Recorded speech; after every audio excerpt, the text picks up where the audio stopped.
PISAC es un programa de investigación que está adscrito institucionalmente al Consejo de Decanos, que lo promovió a partir de su vinculación con el Ministerio de Ciencia, Tecnología e Innovación Productiva de la Nación y que se está implementando ya desde septiembre de 2012 con financiamiento del Ministerio, y ese programa de investigación tiene en este momento 2 grandes proyectos en curso. Uno de los proyectos a su vez tiene 7 subproyectos y el otro tiene 3 subproyectos. O sea que de todos estos hay solo un subproyecto que todavía no empezó a ejecutarse, y esto, como ustedes se imaginarán, tiene un montón de dificultades y presenta muchos desafíos. El primero de los proyectos tiene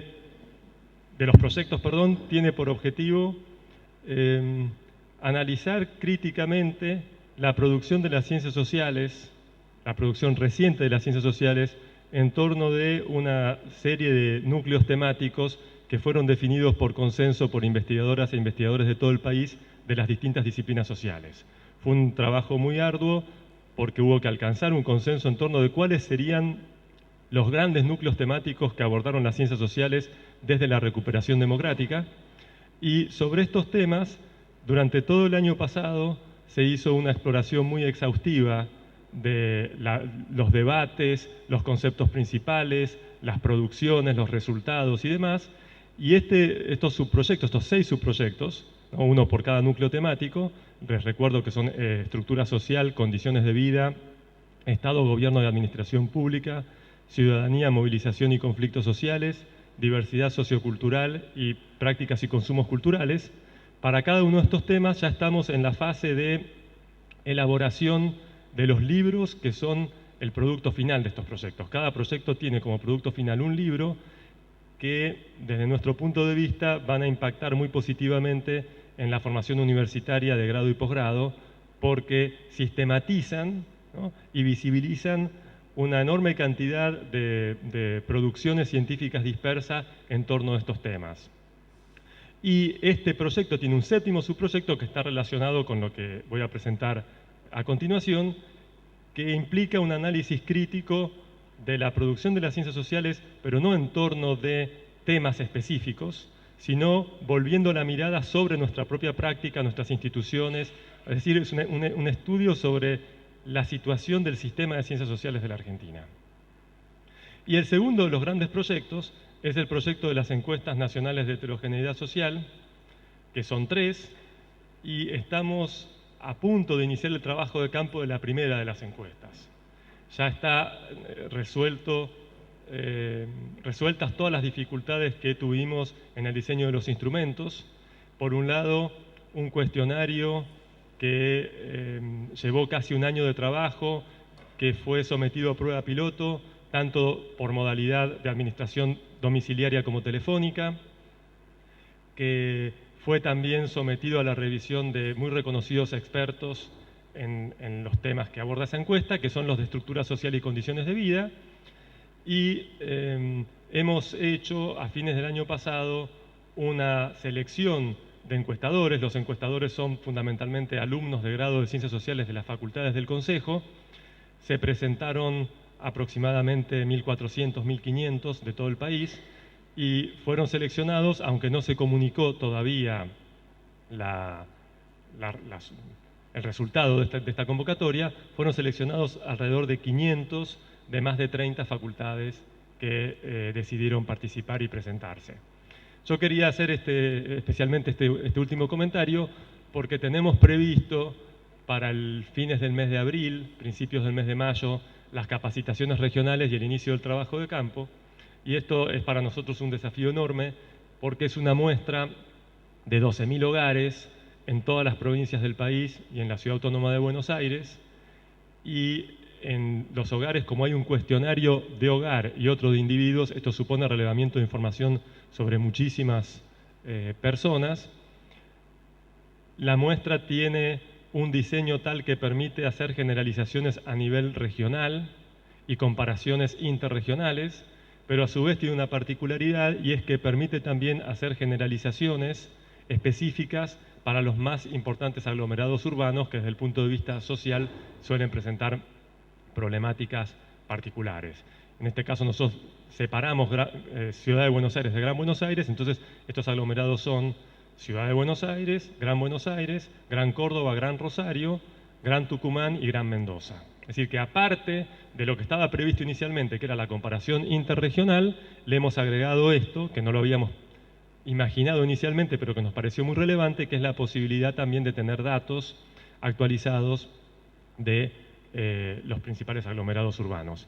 Y este trabajo de campo es para nosotros un desafío enorme, porque son muchos encuestadores en muchos lugares del país, con una cobertura que va literalmente desde La Quiaca hasta Ushuaia, son cientos de localidades en todas las provincias.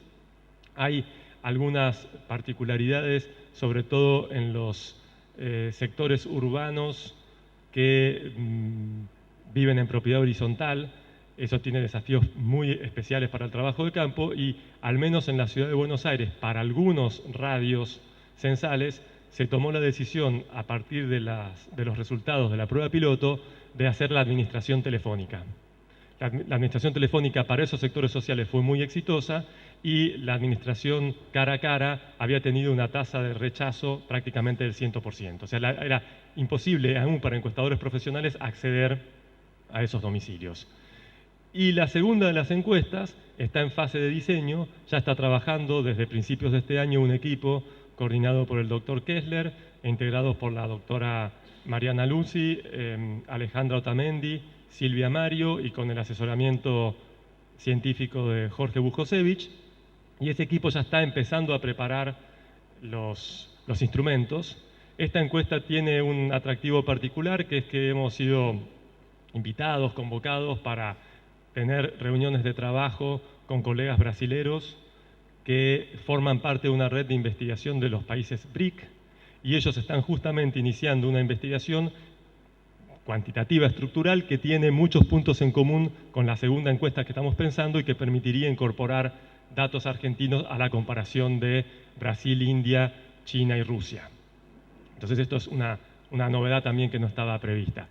Lo que sí ustedes van a ver es que en las próximas semanas nos vamos a contactar con las facultades y especialmente con las personas que en su momento designaron para coordinar la selección de los encuestadores en cada una de las facultades, porque en muchos casos el trabajo de campo exige movilidad desde una ciudad hacia ciudades o localidades cercanas y en algunos casos no tan cercanas, y estaba este compromiso ya ratificado en el último encuentro en Rosario, de que el PISAC cubre los gastos vinculados con los servicios técnicos de trabajo de campo y las facultades como contraparte iban a contribuir con los gastos de viáticos y de movilidad de los encuestadores. Entonces, simplemente tenerlos alerta de que en breve vamos a estar contactando a todas las facultades que presentaron encuestadores por esta tarea.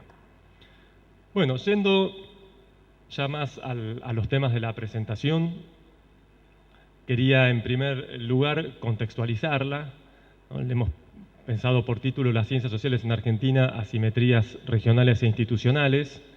El contexto de esta presentación es obviamente el PISAC, el Programa de Investigación sobre la Sociedad Argentina Contemporánea, específicamente el proyecto que se ocupa del análisis crítico de la situación de las ciencias sociales, y es una presentación que tiene en cuenta una especificidad de este programa, que es no solo la de construir un conocimiento crítico por sí mismo, sino también un conocimiento que pueda tener algún tipo de transferencia para políticas públicas en el campo de la educación superior y en el campo de la ciencia y tecnología. El objetivo de esta presentación, que tiene un título muy amplio, es analizar el sistema de ciencias sociales en Argentina, y esto implica ver sus instituciones, facultades, escuelas, institutos y centros de investigación, las agencias estatales que categorizan investigadores y que acreditan y financian proyectos de investigación. Implica también ver los actores. Estas categorías son un poco arbitrarias, pero era simplemente para ordenar analíticamente la presentación. Y en este caso, hay un sesgo, un énfasis puesto en la investigación y por lo tanto como actores estamos pensando fundamentalmente investigadores, becarios de investigación, estudiantes de posgrado. Analizar también procesos que definen específicamente las prácticas de estos actores en estas instituciones con relación a la producción de conocimientos, con relación a la formación de investigadores, a los esquemas de evaluación. Y finalmente, analizar también críticamente los productos de estos procesos de construcción de conocimiento, que son fundamentalmente las publicaciones, especialmente las revistas académicas y científicas, los artículos, los libros, etcétera, etcétera. Y esto especialmente lo pensamos desde el punto de vista de las capacidades que hay en las distintas regiones para producir conocimientos sobre los fenómenos sociales, para formar nuevos investigadores, para divulgar resultados de investigación. Es decir que, desde el punto de vista no es un análisis crítico sobre qué se ha investigado y cómo se ha investigado, sino que tiene que ver también con la posibilidad de pensar políticas en torno de la reproducción y sostenibilidad del sistema científico en el campo de las ciencias sociales. ¿Por qué decidí concentrarme fundamentalmente en investigación? Bueno, yo creo que la respuesta está en muchas de las discusiones previas, y que es que me parece que el Consejo de Decanos de Ciencias Sociales y Humanas, como actor colectivo, que ha sido un interlocutor fundamental y ha tenido una excelente respuesta de organismos estatales como la SPU o el Ministerio de Ciencia y Técnica, ha planteado una serie de programas de mejoramiento y ya desde el año pasado había una preocupación particular en relación con esta cuestión de la inserción de los jóvenes doctores, también con el fortalecimiento de las competencias de investigación en las diferentes instituciones. ¿Y por qué el interés por las asimetrías? Bueno, esto tiene que ver también con una característica fundamental del Consejo, que es el federalismo, el interés por promover políticas afirmativas.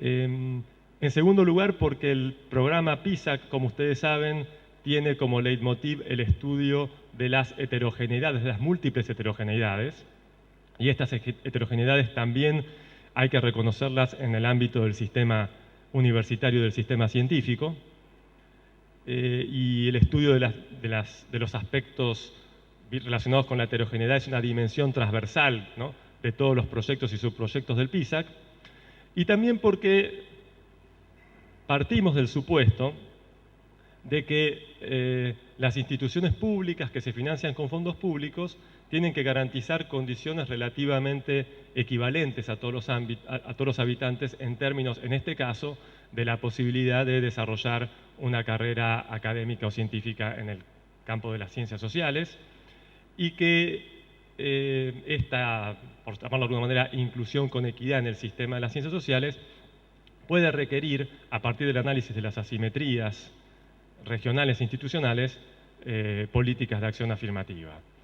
Y finalmente hay en este sentido también una hipótesis que de algún modo la mencionó el licenciado Ariel Gordon en su presentación, y que es que, a pesar del enorme crecimiento que han tenido todas las variables y dimensiones relacionadas con el sistema científico, especialmente en el campo de las ciencias sociales, y que yo voy a tratar de mostrar con datos empíricos, este crecimiento que ha impactado en todas las zonas y en todas las instituciones, probablemente haya impactado con intensidades diferentes y en algunos casos tal vez incluso reproduciendo o acentuando en lo que respecta sobre todo a los perfiles más profesionalizados de la investigación social, asimetrías estructurales preexistentes y que vienen de larga data y que no se explican a partir de cuestiones intrasistema universitario o intrasistema científico, sino que también tienen que ver con grados relativos de desarrollo económico,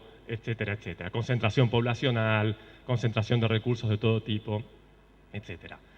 Antes de pasar a la presentación de datos, quiero hacer un par de aclaraciones. La primera tiene que ver con el problema de las asimetrías intrarregionales, porque nosotros hemos puesto mucho énfasis en la cuestión de los desequilibrios interregionales, pero en muchos de los datos referidos a las regiones que pueden pensarse como promedios, son datos que en tanto promedios están muy afectados por valores extremos. y que no dicen nada de la dispersión interna en una región. Entonces, muchas veces un dato sobre una región puede parecer que es demasiado bajo o demasiado alto en cuanto a concentración de recursos con respecto a otra región, y eso tal vez está escondiendo una enorme dispersión interna y el hecho de que en una región puede haber una situación de gran precariedad desde el punto de vista del sistema científico en muchos lugares y en muchas localidades, y una fuerte concentración en un único lugar o en una única institución de esa región. La otra aclaración tiene que ver con los datos. Esta es una investigación en curso y por lo tanto los datos son parciales, pero además aún los datos parciales tienen dificultades. Esto es tal vez una primera sugerencia que se me ocurría mientras preparaba la presentación, y que es que los sistemas de estadística de ciencia y técnica han mejorado muchísimo, pero tienen que seguir mejorando, y sobre todo en la medida que hay distintos organismos que intervienen en la producción de estadísticas, sería importante buscar mecanismos de coordinación para que se usen criterios similares, porque en cosas tan elementales como la definición de las regiones, no hay uniformidad. Entonces, muchas veces el dato es regional, no hay datos que permitan desagregar esa región y reconstruirla con otra lógica, y por lo tanto comparar una estadística del CONICET con una de la SPU o con una del FONCIT. Y esto mismo vale para cuestiones mucho más específicas de la investigación, la forma en que definen las disciplinas y los agregados disciplinarios. Por ejemplo, yo encontré estadísticas que combinaban sociología, antropología y trabajo social, otras que combinaban sociología, antropología y ciencia política. Hay algunas que en ciencias sociales incluyen geografía, historia, otras que no. Es decir, cuando uno tiene la posibilidad de desagregar todo esto para después reconstruirlo, que es lo que yo traté de hacer, lo que más trabajo me llevó fue realmente desarmar las estadísticas para después reconstruirlas con un criterio que permita comparar, ¿no? Entonces esto sería bueno también pensar como una devolución no planificada del PISA, esta necesidad de mejorar las estadísticas en el campo de educación superior y de ciencia y técnica. Y por otra parte también decir que para muchos casos hay datos faltantes. Cuando hablamos de actores del sistema, ¿no? Hay datos disponibles en incentivos para investigadores 1 y 2, pero no hay datos desagregados para los investigadores 3, 4 y 5, que nos importan mucho porque son los que a veces, de una manera eufemística, llaman investigadores en formación. O cuando hablamos de becas, nosotros sabemos que las universidades nacionales tienen en muchos casos sistemas propios de becas, pero los datos disponibles o más fácilmente disponibles son los de las becas de CONICET. Entonces, parte de nuestro proyecto también tiene que ver con la producción de datos primarios o la sistematización de datos secundarios. Algunos de los que yo voy a presentar son producto de nuestra investigación, y en otros casos tenemos que avanzar contactando a las instituciones para poder reconstruir un mapa más completo de la situación de las becas en las ciencias sociales. Y finalmente también quiero plantear que la presentación tiene algunos componentes cuantitativos que pueden tornarse un poco tediosos, y en ese caso los invito a que me digan, bueno, Juan, basta de datos porque hay muchísimos mapas en los que están representadas gráficamente las asimetrías, hay muchas tablas con datos y demás. Y desde este punto de vista cuantitativo yo trabajé con 3 niveles, uno que tiene que ver con las asimetrías absolutas, que un poco respondería a la pregunta ¿cuánto de cada una de estas cosas hay en cada región? Pero trabajé también con asimetrías relativas, que es qué porcentaje de eso hay en cada región, y con asimetrías relativas ponderadas, que son asimetrías que se construyen a partir de ajustar los datos a una dimensión de anclaje que podría ser, por ejemplo, el tamaño poblacional de cada una de las regiones, ¿no? Es decir, ajustando la cantidad de investigadores o de becarios a esa dimensión de anclaje, que permite ver en cuánto menos o más de una media están las distintas regiones. Y por otro lado, además de este enfoque cuantitativo, hay un intento muy preliminar, que es más una invitación a una discusión general, que tiene que ver también con estos intereses en el Consejo de plantear debates sobre la universidad a propósito de los próximos 100 años de la reforma universitaria. Y decía que esta invitación tiene que ver con un intento de dar cuenta de las asimetrías a partir de un conjunto de factores explicativos que están presentes en la literatura y que tienen que ver con clivajes, por ejemplo, sector público-privado, orientación profesionalista versus orientación académica o científica, que son cuestiones que también han atravesado mucho nuestro sistema universitario, nuestro sistema científico, y que han sido ya tematizadas en muchos estudios sobre la universidad y sobre el sistema científico. Lo primero que voy a hacer es presentar una serie de mapas muy generales sobre las instituciones, sobre las carreras de ciencias sociales que se dictan en estas instituciones y sobre las carreras de posgrado y los centros de investigación que están afiliados a las distintas universidades nacionales. Este mapa tiene simplemente una presentación de las universidades públicas y privadas que ofrecen carreras de ciencias sociales. Y vemos que en este sentido la concentración metropolitana, especialmente en las universidades públicas, es relativamente baja con respecto a otras dimensiones que vamos a considerar a continuación, y presento este primer gráfico de barras justamente para mostrar el sentido que tiene investigar las asimetrías, porque aún con una participación relativa baja en términos del conjunto de las instituciones universitarias, vamos a ver que al tratar otras dimensiones, esta participación aumenta considerablemente hasta llegar en algunas de ellas al 100%. Por ejemplo, si consideramos el caso de las revistas indizadas en las bases de datos internacionales no regionales, es decir, no Cielo, no Latindex, no Redalic, sino por ejemplo Scopus. En esta dimensión hay un 100% de concentración metropolitana y pampeana, ¿no? Entonces, ¿perdón? Los absolutos es contar los puntitos. En total, cada puntito representa una institución que ofrece ciencias sociales. Cuando decimos una institución, no se tiene en cuenta universidades que tal vez tienen 2 o 3 o 4 facultades que ofrecen ciencias sociales. Está puesto de manera unitaria como universidad. Son aproximadamente 100, ¿no? Prácticamente mitad privadas, mitad públicas que ofrecen carreras de ciencias sociales. Pero claro, vamos a ver que esta clasificación que hace el Ministerio para definir las universidades piensa las ciencias sociales en un sentido muy amplio, no a partir de los criterios que usa el Consejo de Decanos para admitir facultades en su seno. Hay una cuestión que me pareció importante marcar desde un principio que tiene que ver con esto, con cómo las asimetrías se articulan con la situación relativa de la presencia de universidades públicas y privadas en todo el territorio. Este es un mapa que ajusta la relación entre cuántos habitantes expresados en miles por cada universidad que ofrece ciencias sociales. Entonces lo que vemos en este mapa es que aquí, a diferencia de muchos de los otros, cuanto más chico el círculo, mejor en términos de que son menos los habitantes por cada institución que ofrece ciencias sociales. Vemos que en la región metropolitana y pampeana, ¿no?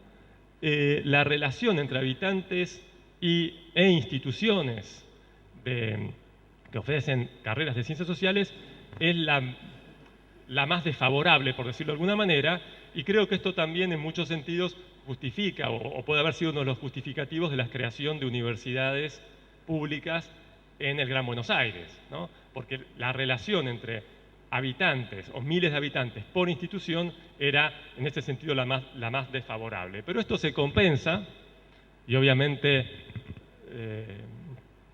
no creemos que sea por la mano invisible del mercado, pero bueno, se compensa con la presencia de universidades privadas. Las universidades privadas están más concentradas en aquellos lugares donde a su vez hay menos concentración de universidades públicas. No creo que sea porque hay una intención de compensar la presencia de las universidades públicas, porque esto habla de instituciones en general y nada dice de la cantidad de alumnos o de los recursos concentrados en una institución, sino que esto tiene más bien que ver con la concentración de recursos de otro tipo, es decir, aquellos lugares donde se puede desarrollar lucrativamente un mercado privado de educación superior. Y por lo tanto vemos que las universidades privadas están concentradas en Capital Federal, fundamentalmente, y este valor arrastra todo el promedio de la región metropolitana, y están también concentradas en algunas ciudades de la región pampeana y de Cuyo. Por ejemplo, en Mendoza hay una fuerte presencia de universidades privadas, como también en Córdoba, ¿no?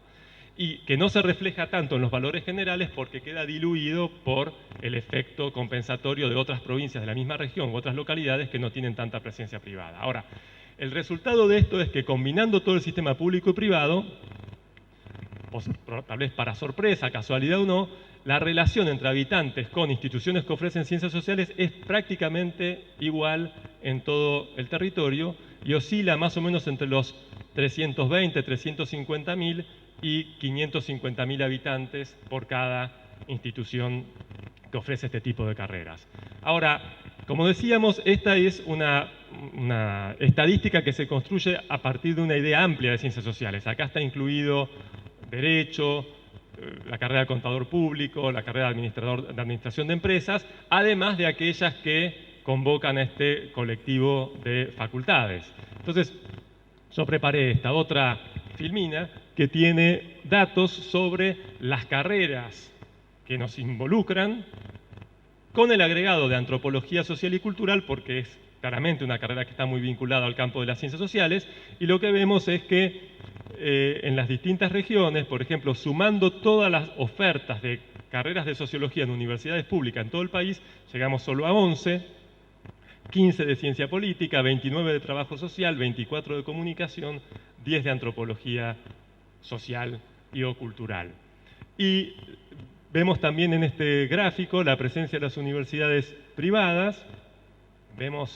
También podemos ver una relación entre la presencia del sector público y privado en las distintas carreras. Podemos pensar como índices de privatización relativa de la oferta formativa de ciencias sociales, que va desde una intensidad mayor en carreras como ciencia política y comunicación social y se diluye progresivamente con carreras como trabajo social, sociología y antropología. En el caso de antropología no hay ninguna universidad privada que ofrezca esta carrera de grado. Si vemos este mapa con la presentación de las carreras en los distintos lugares, vamos a ver algo que simplemente planteo y después quiero recuperar, es que a pesar de una presencia de carreras en todos los lugares, hay ocasiones en que estas carreras están ofrecidas por universidades privadas que tienen subsedes en diferentes localidades. Acá están incluidas esas subsedes, están sumadas. O sea que acá hay veces que una universidad está contada 2 o 3 veces porque acá está calculada la oferta de la carrera en un territorio independientemente de que la universidad tenga su sede en ese lugar o no. Y esto es muy importante para las asimetrías en investigación. ¿Por qué? Porque independientemente de que las carreras de grado estén presentes, muchas veces, sobre todo a partir de estas subsedes de universidades privadas, están presentes con total prescindencia de un esquema de dedicaciones a la docencia de la investigación que permiten de manera intensiva participar en proyectos de investigación, contar con becarios, contar con investigadores. Son generalmente universidades. Yo antes de ayer tuve una reunión con una persona y me contaba, por ejemplo, que son todas contrataciones por horas que en algunos casos, para mi sorpresa, se pagan a valor de 10, 12 pesos. Entonces imagínense ustedes esa carrera que está ofreciendo, esa universidad que está ofreciendo en su subsede una carrera de ciencias sociales, ¿qué planta de docentes e investigadores puede tener si son docentes contratados ad hoc para dar por horas una materia, cobrando 10, 12 pesos la hora? Este es un panorama de la oferta de posgrado. Las maestrías, acá ya empezamos a ver mayor concentración metropolitana, comparado con las instituciones. Acá sí nos empezamos a meter adentro de las instituciones y las universidades. Estos son datos de la SPU de 2013, son carreras acreditadas solamente, y hay dos series de columnas, unas en blanco y otras con color, porque las primeras tienen la cantidad de carreras acreditadas con esta definición amplia de ciencias sociales, y la columna que está en morado, en lila y en morado, son las maestrías y los doctorados que están más vinculados específicamente con aquellas disciplinas que el Consejo define como disciplinas de ciencias sociales. Total, 64 maestrías y 37 doctorados, de los cuales aproximadamente 22 forman parte de la red de doctorados de ciencias sociales dependiente del Consejo de Decanos.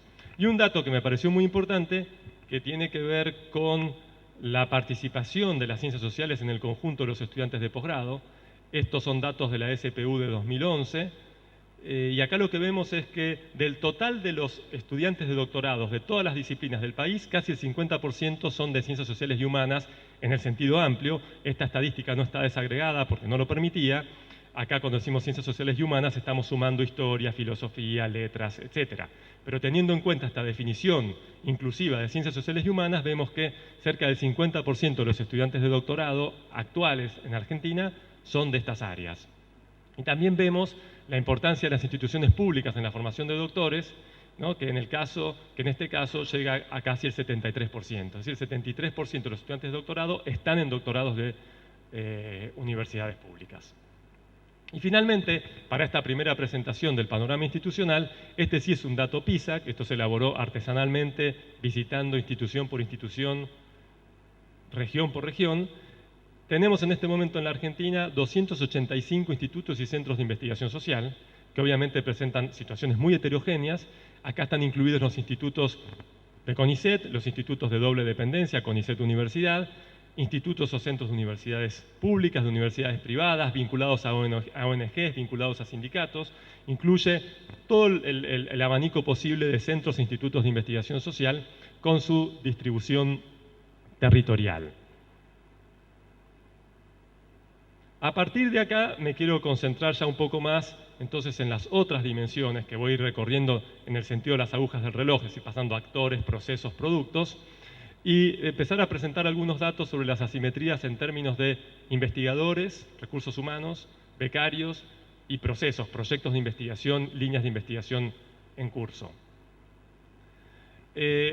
La propuesta se centra casi exclusivamente en los dos grandes sistemas nacionales de categorización de investigadores. Por un lado, el programa de incentivos de la Secretaría de Políticas Universitarias y por el otro lado, el CONICET. Hay unos datos generales, ya conocidos por todos, simplemente puestos en números, ¿no? Que el programa de incentivos tiene un impacto mucho mayor en las universidades. Son alrededor de 31.000 los investigadores que participan en 7.552 proyectos de investigación de todas las disciplinas, y hay un poco más de 6.600 de estos investigadores que son categoría 1 y 2 y que en muchos casos replican, incluyen a otros investigadores que también están en la carrera de CONICET, que son, hacia el año 2012, eran 7.143. Y un dato sí que es importante para nosotros es que por definición los investigadores del sistema de incentivos están radicados en universidades públicas, 100% de ellos, aunque algunos puedan tener una doble dependencia, por ejemplo con CONICET, mientras que en el caso de CONICET la radicación pura en universidades nacionales, sin tener en cuenta los institutos de doble dependencia, es tan solo del 30%. Esto después nosotros vamos a ver que tiene un impacto muy importante en las ciencias sociales, justamente porque, como se ve aquí a continuación, las ciencias sociales tienen una participación relativa mucho mayor en el sistema de incentivos que en el sistema CONICET, ¿no? Alrededor del 32% de los investigadores categorizados 1 y 2 son de ciencias sociales y humanas en el sistema de incentivos, mientras que el 21,4% de los investigadores del CONICET pertenecen al área de ciencias sociales y humanas. Es verdad que esta cifra tiende hacia el 25% porque, a no ser que cambie, el CONICET se dio para sí mismo una política de cuotas, tanto en becas como en ingresos a carrera, cada una de las grandes áreas tenga una cuota relativa del 35%. Esto es decir que en el mediano plazo, con las jubilaciones, los retiros, etcétera, etcétera, las ciencias sociales alcanzarían una cuota del 25% de participación en el CONICET. Pero como ven, este aumento de la participación relativa lleva un ritmo muy lento y desde el año 2003 hasta el año 2012, que son este último gráfico de barras, la evolución de la participación relativa fue muy marginal, pasó de en torno del 19,5% al 21,5% en prácticamente 10 años. Es decir, que alcanzar el 25% va a llevar muchos años más. Si nos pensamos los investigadores de ciencias sociales y humanas del programa de incentivos, este gráfico lo que muestra es cómo están distribuidos por región el total de los investigadores categorizados 1 y 2. No hay una intencionalidad de discriminación frente a los 3, 4 y 5, sino que no hay datos disponibles. Pero presenta un panorama interesante en términos de las asimetrías. ¿Por qué? Porque desde el punto de vista absoluto puede parecer, obviamente, que hay una concentración mayor en el área metropolitana y pampeana, pero cuando pensamos, ¿no?, esto en términos relativos, por ejemplo, calculando la cantidad de investigadores cada 1000 habitantes, vemos que las diferencias se atenúan y que incluso en el sistema de incentivos la mayor concentración relativa no está en el área metropolitana o en el área pampeana, y esto tiene que ver justamente con la importancia que tiene este sistema para las universidades. Y como las universidades están más equitativamente distribuidas en el territorio, esto se refleja también en el sistema de acreditación de investigadores, de categorización por vía de incentivos. A pesar de las asimetrías, vamos a ver que estas son mucho menos intensas que las del sistema CONICET, y acá tenemos una variación entre dos investigadores y 7 investigadores cada 1000 habitantes, ¿no? Son los dos puntos extremos. Mientras que en investigadores del sistema CONICET ya se ve a simple vista que hay una mucho mayor concentración absoluta en metropolitana. Acá es como que metropolitana se separa, ¿no? Incluso de la región pampeana, hay una gran concentración de investigadores. Yo pude hacer un cálculo a partir del padrón electoral de la cantidad de investigadores 2014, o sea que esto es súper actual. No son los 1.500 y pico que están en las estadísticas oficiales del CONICET, que yo uso para otras cosas, sino 1.762, que eran los habilitados para votar, la elección que está en curso en este momento, y de estos 1.762, 1.130 están concentrados en la metropolitana, en la región metropolitana, y esto significa que nuestra variación de entre 2 y 7 investigadores cada 1.000 habitantes, en este caso pasa a menos de 1 a casi 9, ¿no? Y se ve también entonces en este mapa donde las figuras estas geométricas moradas, en el caso de metropolitana, hay una diferencia mucho más evidente que lo que había en este caso anterior del programa de incentivos. Una buena noticia, y que tiene que ver con muchas de las cuestiones que ya han mencionado, incluso las mencionó el licenciado Gordon en su presentación, es el enorme crecimiento que hemos tenido en los últimos años con respecto a todas estas cuestiones vinculadas con ciencia y técnica.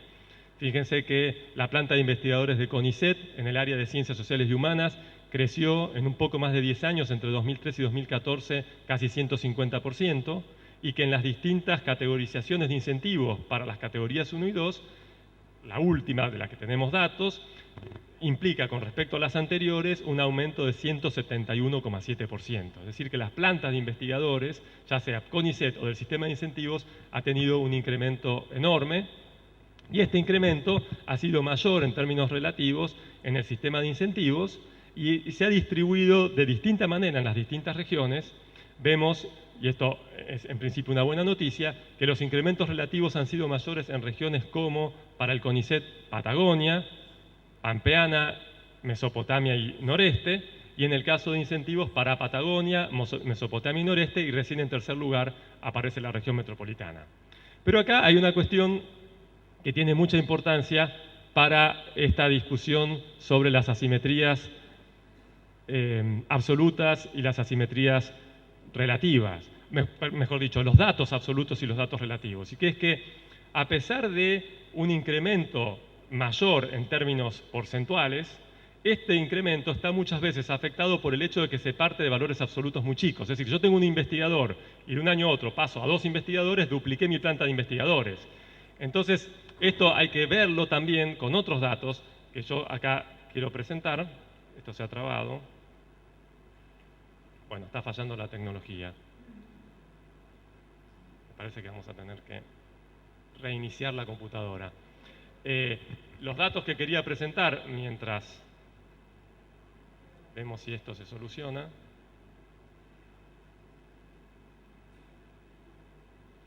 Es que el aumento de la planta de investigadores 2012-2014, que son los últimos datos disponibles, estos 200 y pico investigadores nuevos del campo de las ciencias sociales de CONICET, más del 90% se radicó en capital y región metropolitana.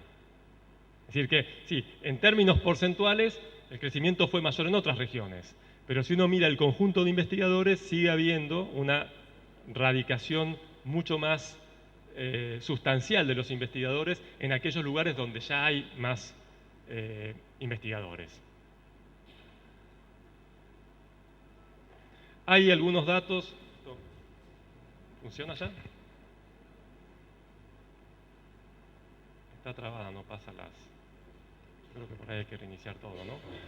¿Vos podrás reiniciarla mientras yo sigo hablando?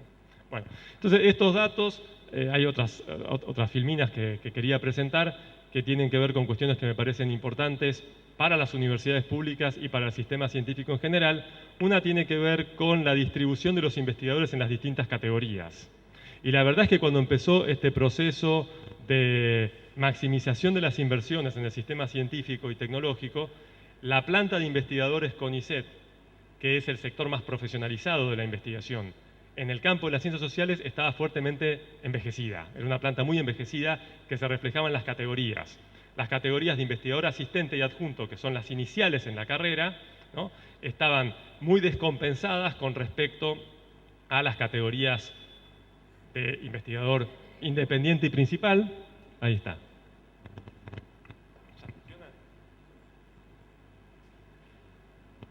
Es esta última filmina que estoy mostrando.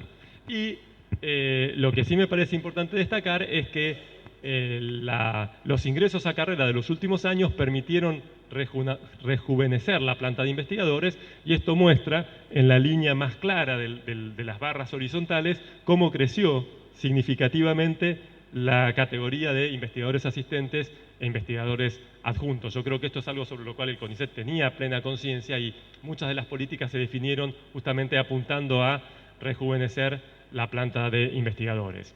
Y la otra cuestión que me parece muy importante para las ciencias, las universidades, es que en el caso de los investigadores de ciencias sociales, si se lo compara con los investigadores de otras disciplinas, la participación en las universidades es muy consistente.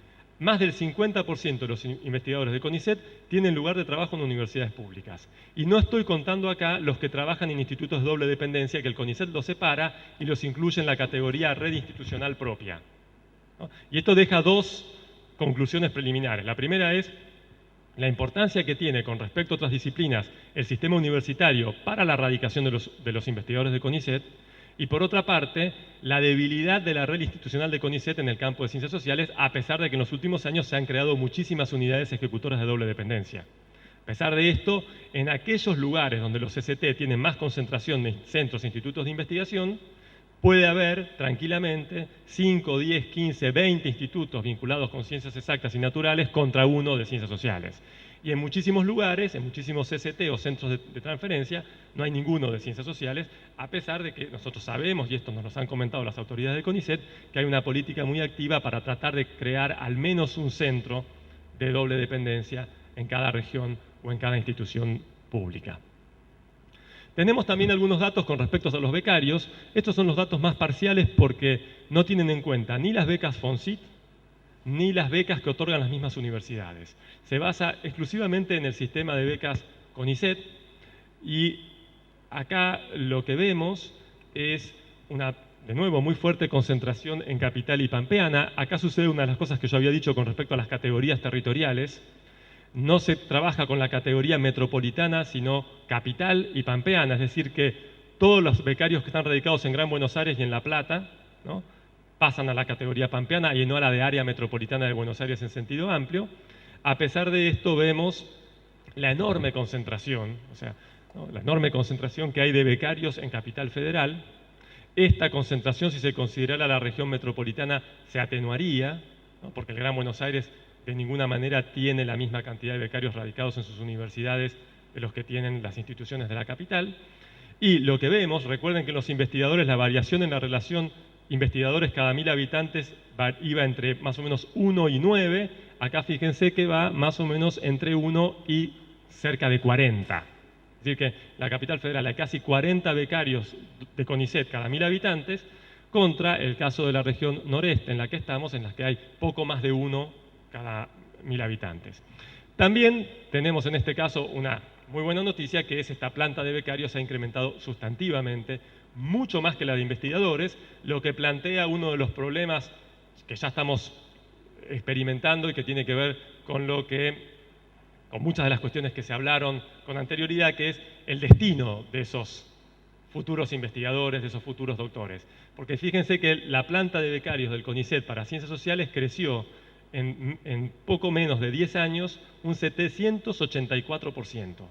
Nosotros teníamos en el año 2003 200 y pico becarios y en este momento estamos en más de 2.500.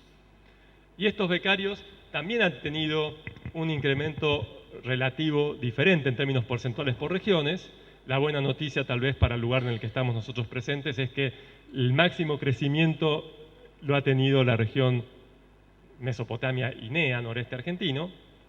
Pero de nuevo, hay que aclarar que este dato está muy influenciado por el hecho de que se parte de un valor absoluto muy bajo. Entonces, si uno tiene, de nuevo, 2 becarios y pasa a tener 4, duplicó su planta de becarios, sin que en términos absolutos eso ha permitido constituir una masa crítica que asegure condiciones de reproducibilidad del sistema científico. Entonces, eso también hay que tenerlo en cuenta y por esto mi interés de matizar los valores absolutos con valores relativos.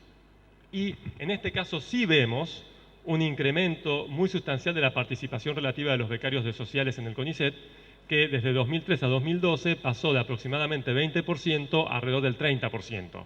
La mala noticia es que como las cuotas por área disciplinaria también se aplican a los casos de becas, va a ir disminuyendo nuestra participación hasta alcanzar ese nivel del 25%. Otro dato importante tiene que ver con, por un lado, la erradicación de los becarios, y esto es particularmente significativo porque casi el 70% de los becarios de CONICET están radicados en universidades públicas por fuera de la red institucional de centros de doble dependencia. Y si uno toma los centros de doble dependencia más, ¿no?, las radicaciones puras en universidad, llega a que casi el 100% de los becarios están de una manera u otra en el sistema universitario público, ¿no? Es decir, esto es una cosa muy importante porque a veces cuando se piensan políticas públicas específicas no se encuentra el debido reconocimiento del aporte que el sistema universitario público hace incluso al sostenimiento y la reproducción del sistema CONICET, ¿no? Fíjense que, repito, prácticamente el 100% de los becarios están en universidades públicas, ya sea porque están radicados a través de un doctorado, ¿no?, en un centro o instituto de investigación de la universidad o en esta red de doble dependencia que se ha intensificado, que ha crecido mucho. Y la otra cuestión que me parece interesante, que tiene que ver con cómo pensar esta cuestión de la formación de investigadores a mediano plazo, tiene que ver con el incremento relativo muy significativo de las becas postdoc.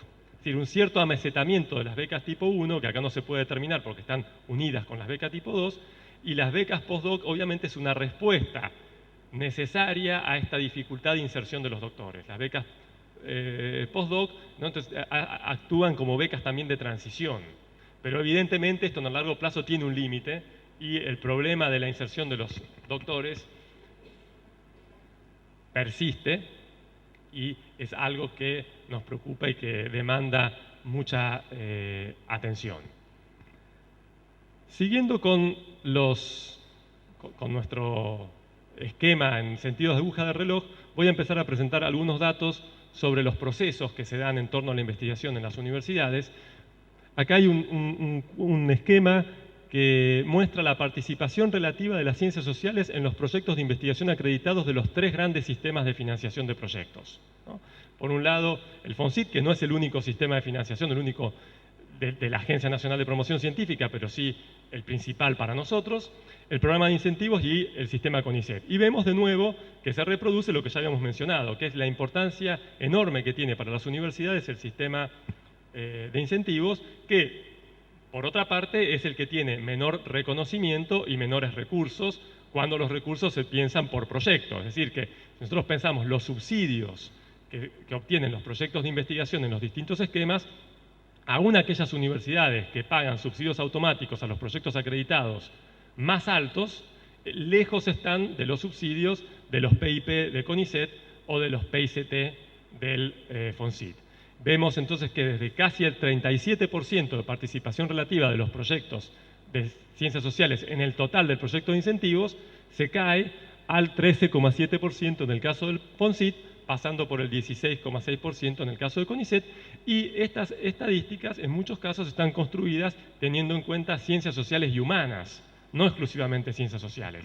Si por ejemplo, se aíslan los proyectos que en el caso de CONICET son exclusivos de sociología y demografía o de antropología, pero en este caso están solo los de sociología y demografía, que ahora también incluyen a Trabajo Social y Comunicación Social y los de Ciencia Política, que está en la comisión junto con Derecho, tenemos que de los PIBs aprobados para el periodo 2012, 2014 y 2013, 2015, solo el 3,7% correspondían a estas disciplinas.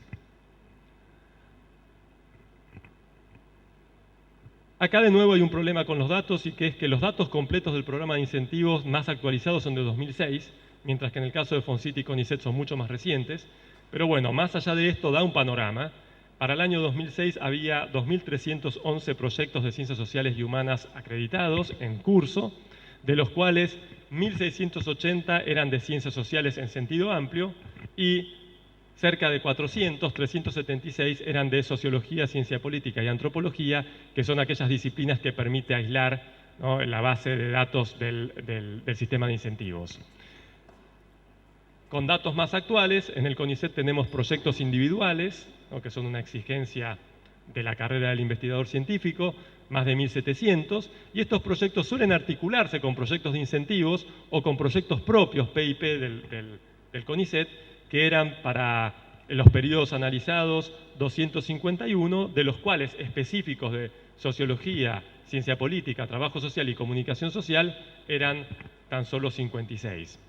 Y finalmente tenemos acá los datos aproximados de proyectos del FONSIT. Digo aproximados porque esto está calculado a partir de una estadística del porcentaje sobre el total de proyectos, y lo que vemos con mucha claridad es que como las ciencias sociales, y sobre todo en el ámbito universitario, dependen enormemente de los proyectos acreditados de incentivos, porque la presencia relativa tanto en el sistema de CONICET como los números absolutos de proyectos de CONICET y de FONSIT son muy reducidos en términos comparativos.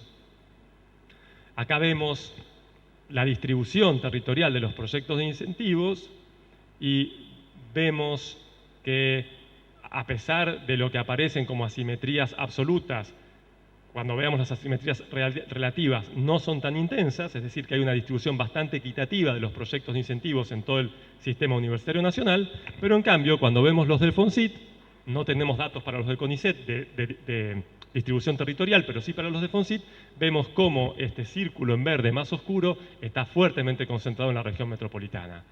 De los 200 y pico proyectos de FONSIT, 138 son de la variante PICT, tanto temas abiertos como interdisciplinarios, ¿no?, como todas las modalidades de los PICT, y de estos PICT, ¿no?, 109 de 138 están radicados en instituciones del área metropolitana.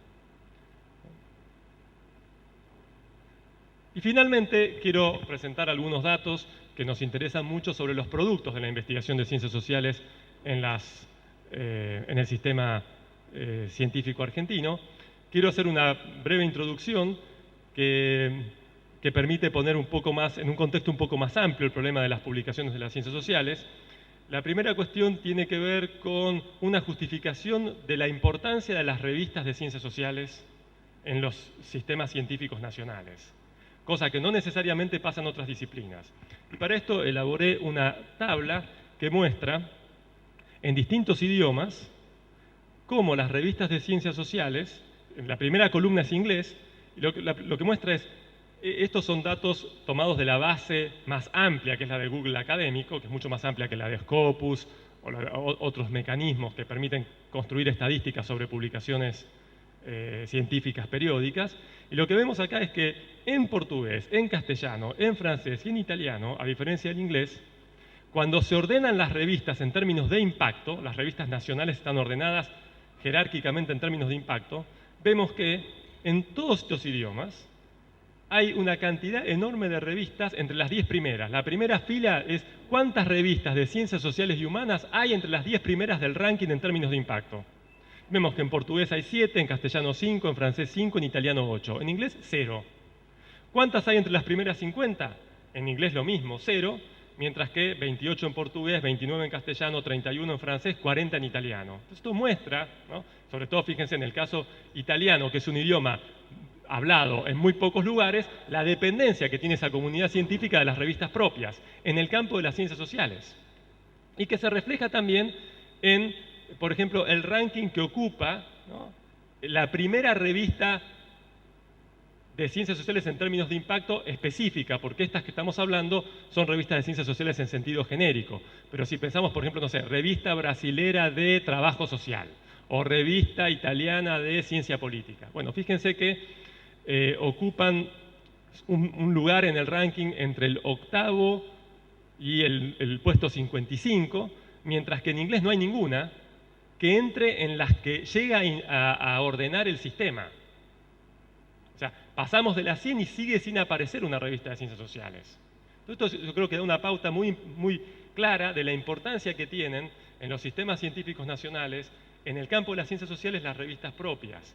Porque el inglés como lengua franca tiene un peso relativo completamente diferente y porque también, para ciertos temas, hay mucha especificidad local que hace dificultosa la inserción de ese artículo en una revista internacional, pero también porque hay cosas para las cuales, por ejemplo, imagínense una revista de crítica literaria, ¿no? Que entonces el idioma no es una cosa menor. No es lo mismo decirlo en castellano, en italiano, en francés, que buscar una especie de lenguaje neutro, ¿no? Lengua franca en la que se pueda comunicar eso. Entonces, además esto, quiero también decir, que se nota mucho en el impacto de las publicaciones. La anteúltima fila, que es el índice H5, muestra que la diferencia de circulación de las revistas de ciencias sociales de los sistemas nacionales con respecto a las más importantes revistas de ciencias sociales en inglés no es tan alta como sí lo es en el campo de las ciencias exactas y naturales. Es decir, si uno quiere comparar una revista argentina de química o de física con Science o Nature, la distancia es abismal. En cambio, si compara una revista brasilera de ciencias sociales con la más importante revista de ciencias sociales en inglés, no encuentra esa diferencia. Fíjense en esa fila cómo los valores son relativamente similares en todos los contextos.